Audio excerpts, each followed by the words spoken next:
up, gang? Kayla, what's the significance to your what would it mean to you to be an Olympic gold medal? I mean, obviously you've won other UFC titles. Other MMA titles before. But what would it mean to be the gold medalist and a UFC? You mean be an Olympic gold medalist, a MMA two-time MMA champ, and a UFC champ? What would it mean? Woo.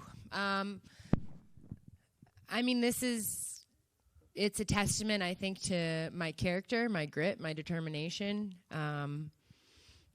I'm very happy with my career. I have climbed a lot of mountains. I have done more than most will ever do, and I'm very satisfied with it. But this belt is for me. Can winning a belt compare to an Olympic gold, no matter what? We're gonna find out on Saturday night. We'll see. We'll see. I'm sure it's gonna feel very similar. Kayla, over here, outside. Obviously, you're used to people talking before, but I feel like every interview I've seen you do, it's always, let me read some quotes that Julianna said about you. So has this been more of an annoying build-up? Because it's never about the fight. It's always about what Julianna's been saying. No, I mean, I think that's part of the business, and Julianna doesn't excel at fighting, so she has to excel at the other piece of it. And it's not personal to me, she's just doing her job. Was that a hard part to, when you first got into MMA? Because, in the Olympics, it's a tournament. No matter how much you talk. Yeah, and not only that, it's a Japanese sport. So it's, the most respectful sport in the Olympics. So you say it's not personal, but it seems like the fans are very much behind you. Have you kind of felt that? I have, yeah. I have, and I'm so grateful for it. I feel like Julianna is the perfect villain to, I guess, make me a hero in people's eyes. I think before everyone's like, oh, I don't know if it's my dominance. I don't know if it's because I am so physically strong looking, but I feel like or maybe because I haven't been in the UFC for very long, but I feel like a lot of people weren't too keen on me, and now all of a sudden it's like I'm America's sweetheart, and I'm just gonna take it and run with it. And, you kind of said it, Julia's not good at fighting, so she has to sell a fight. And we've heard that before, but yet she keeps winning. So I guess, what is it about Julianna's style that gives people problems? I mean, I think she's got heart, She's a fighter. And at the end of the day, that's probably one of the most important qualities you can have is that heart and that grit. She's unorthodox. You don't really know what is coming. I think it's probably a tough style to emulate in training. She's unorthodox, and I think that she has this I just believe I'm better everywhere. I think that I'm bigger, faster, stronger. I think that I've got more positive experience. I think that my grappling's better, my striking's better. I think that my fight IQ is higher. And never mind being inside of a cage. I'm a fighter in life, and so if she thinks that she's gonna outfight me, she's got another thing coming.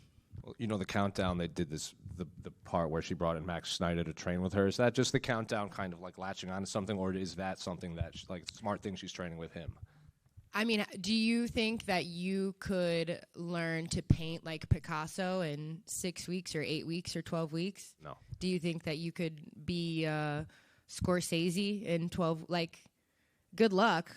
I applaud her for leaving no stone unturned, but I've been doing judo since I was 6 years old. That's not something you can pick up overnight. The countdown also, I think, we've been covering you for a long time. We knew your story with your kids and your sister and your mom. Yeah. But I feel like maybe there's, we talked, some people only watched the UFC. They didn't know your story. So when that came out, have you seen, how's the reception been to that for people that didn't know what you actually went through? It's been super positive. It's been overwhelmingly positive and heartfelt, and I think that a lot of people didn't know that I adopted my niece and nephew and the reasoning behind it. And so I just want to make sure that everyone knows I adopted them. Like, they're my children. I'm not a guardian. I'm not like a part-time parent. I'm not I'm not going to give them, like, I'm on the birth certificate now. Like, these are my kids. We're the wolf pack, and they ain't ever getting rid of me.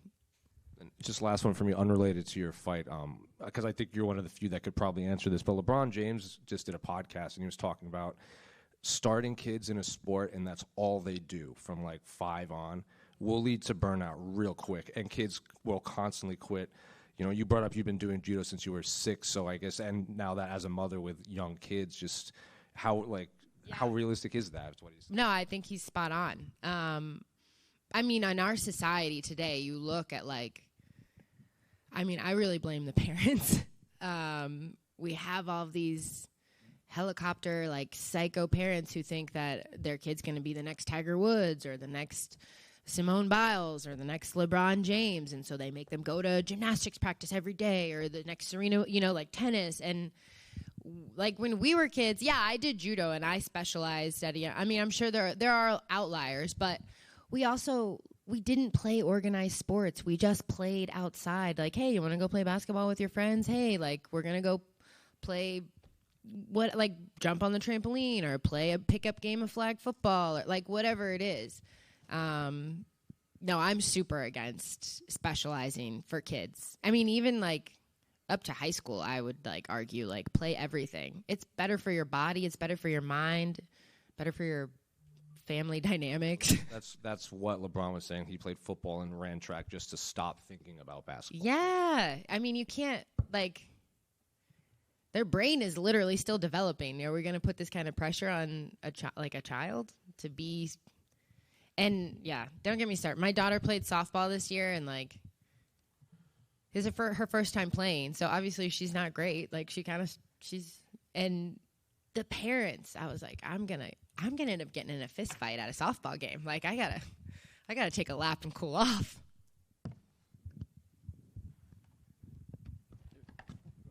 Over here, Kayla. If you win this fight, there's talk you could face. When you win this fight, there's talk you could face Amanda Nunes. How do you feel about potentially fighting someone you used to train with? Yeah, my focus is on Saturday night, one step at a time. Everybody's tough until you beat them, so I'm focused on Julianna. But in judo, it's very different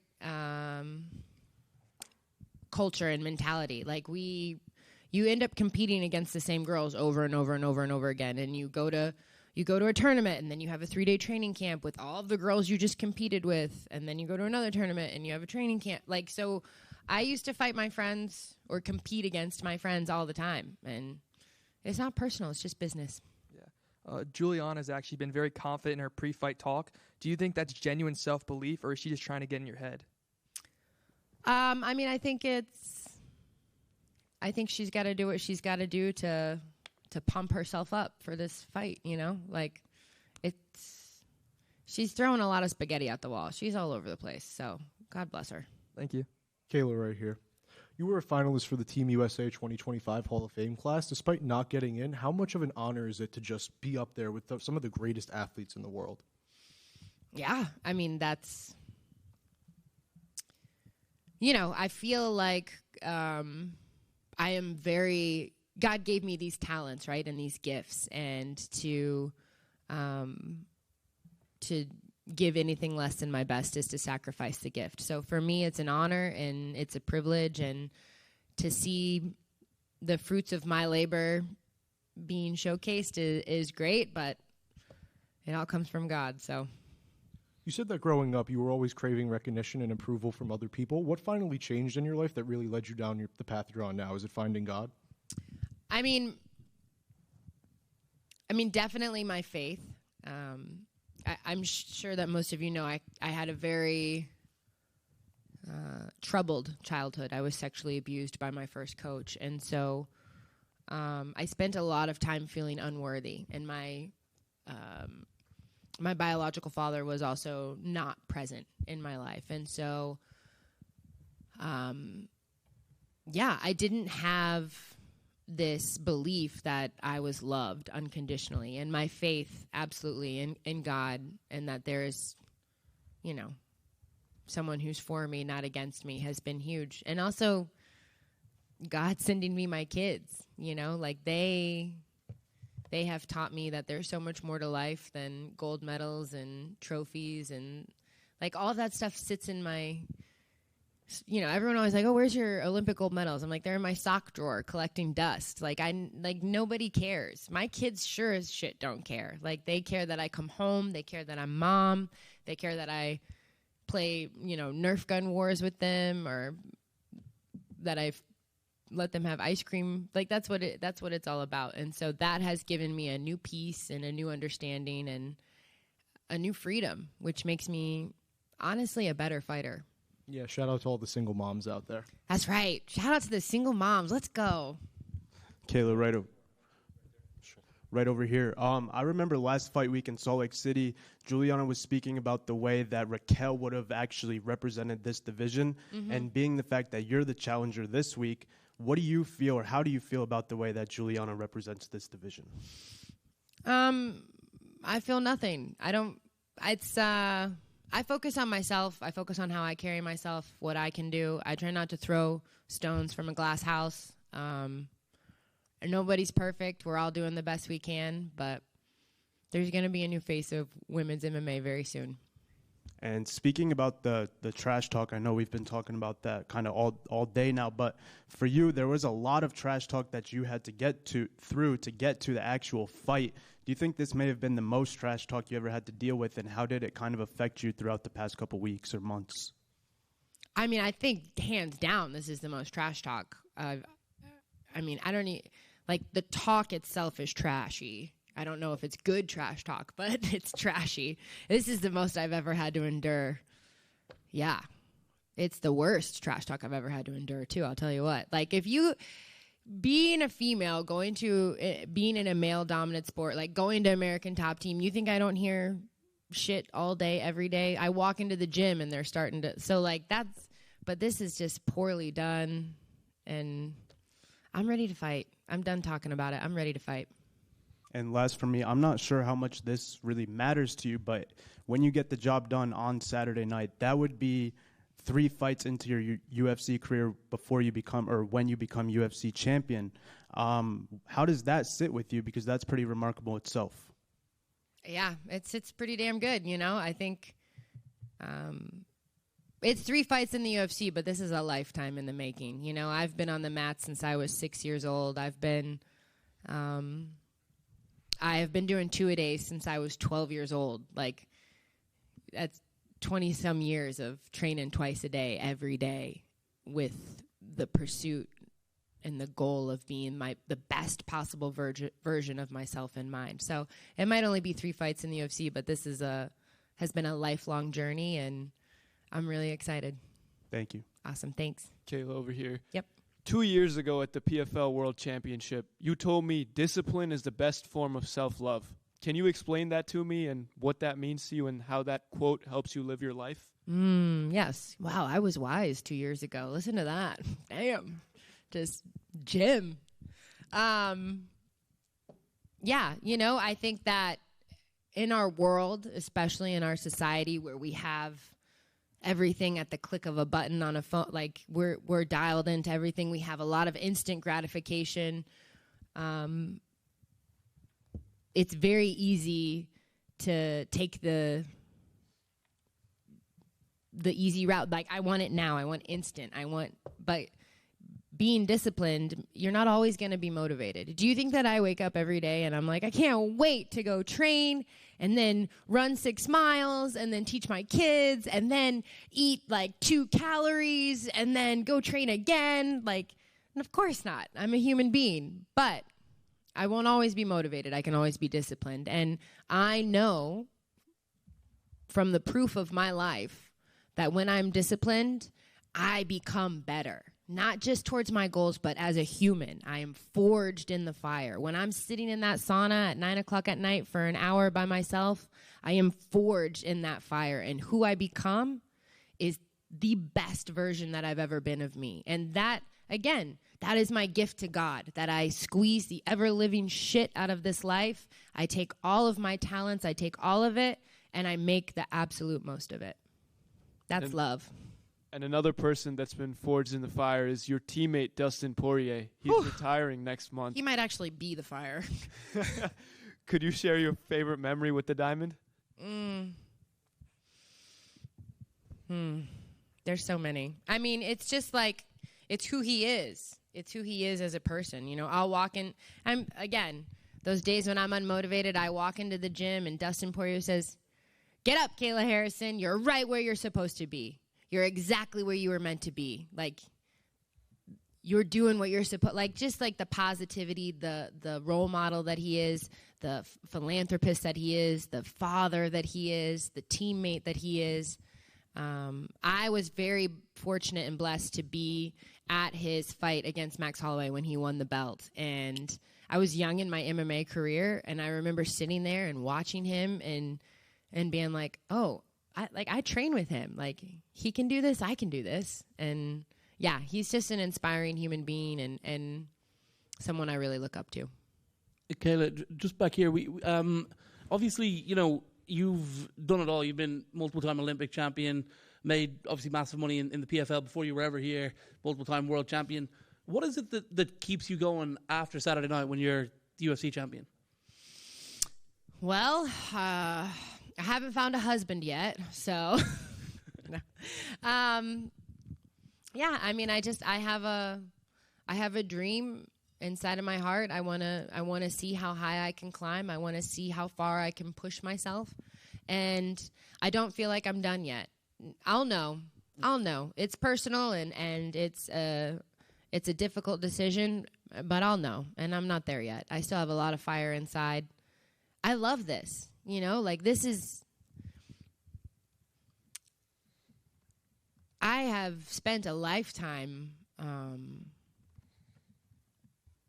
getting to do what I love. Like, I have traveled the world. I've been to the top of Mount Fuji, and I've seen the Mona Lisa, and I've watched the sunrise in Abu Dhabi, and I did it all with my best friends while, like, chasing a dream that no one had ever chased. And now I have 2 healthy, beautiful children, and I have money in the bank, and we need nothing. We want for nothing. And, like, I get to wake up every day and go to a gym and be around people that I admire and respect and love. And I get to try and be better today than I was yesterday. How many people can say that on this planet right now? How many people can say that they get to chase their dream every day and live out loud and live boldly? And I mean, I'm blessed. I'm so blessed. And Julianna brought up in that little face-off thing you guys did, that, like, she seemed to bring up the Ronda thing kind of like apropos of nothing. Like, yeah. Do you think she was trying to get in your head a little bit with that whole? I mean, I don't know. I would not want to spend a second in that brain. So, spaghetti at the wall. What are your memories of that match? I mean, it's obviously one of the very rare times we've ever seen you. Oh, with Ronda? Yeah. The judo match? Yeah.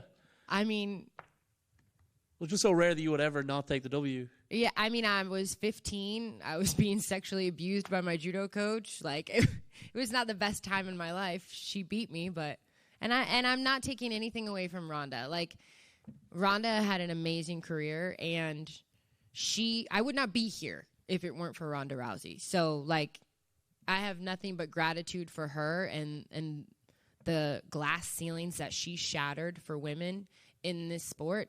All I meant from that was in our judo careers, like, I didn't tell any lies. Like, my career in judo is going to be very hard to touch.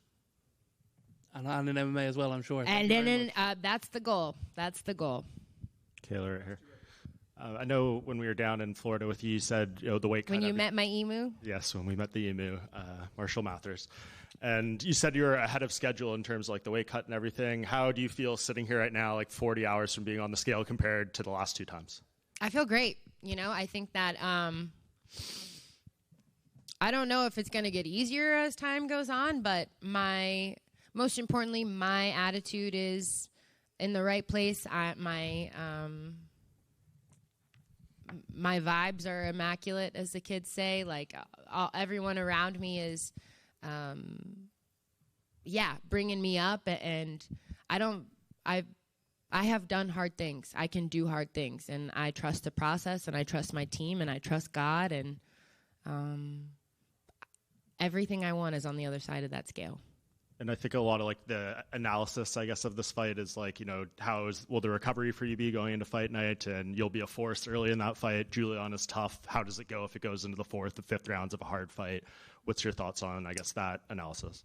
I mean, I would say that they obviously haven't been training with me at American Top Team. I am prepared for 25 hard minutes. We've been training, and I haven't been training with any slouches. I've been being shark baited like a fresh partner every round for 5 rounds when I'm sparring.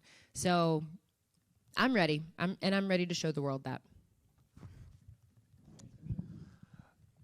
So many, most survivors of crimes committed against them aren't in the public eye, and after a while can maybe put things behind them, or at least don't have to face it every single day. And yet you do almost every press conference, almost every interview. How do you deal with that? Have you had to come to peace with the fact that's always going to be part of your story? You seem to talk openly about it. Absolutely. How have you navigated those waters through the years? I mean, well, first of all, I'm well removed from it. I'm no longer that 10-year-old little girl, that 16-year-old little, like I'm an adult now, and I feel like God gave me this story for a reason, and it's my job to use it to try and make the world a better place. So I want to talk about it, because we all think that like,